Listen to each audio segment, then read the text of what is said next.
So I got my call late in November, and my brother was serving a mission in Raleigh, North Carolina, and it's just me and him. Like, we're the only kids in the family. And my mom was actually at a work conference in Georgia, and then my dad was in Salt Lake City for a work conference as well. And I knew I'd be getting my call that week.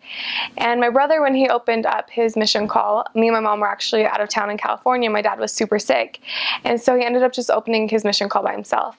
And when he did that, he was able to pray and just really know for sure that's where he was supposed to be. He prayed beforehand. He got that confirmation that wherever the Lord called him, that's where he needed to be. And so I was like, you know, this is perfect. I can do the same thing. Like, all my family's not where I'm from. Like, they're not going to be home, and I'm not going to wait for the weekend because I was already a basket case about where I was going and just a stress case. So as soon as I literally just watched the mailbox all day long.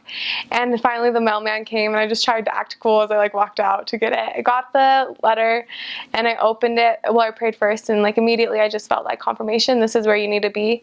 And I opened it, and I knew immediately that was where I was supposed to be. And I just kept reading the letter, and I was like, this is awesome. And so then I was like, okay, now I need to call someone. Who am I going to call first? My mom, my dad? And my mom was like, you need to call me first. But my dad's like, no, you need to call me first. And so I was like, I'll call my dad first. So I called my dad. I was like, hey dad, I got my mission call. He's like, where are you going?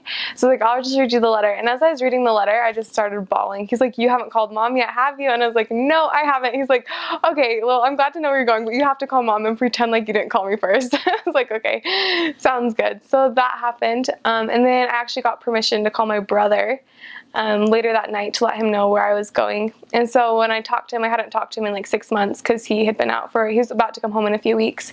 And I was like, guess where I'm going? And him and his companion were like, you're going to Atlanta, aren't you? And I was like, how did you know? And they're like, the Spirit told us. I was like, of course, you missionaries would say that. But yeah, it was awesome.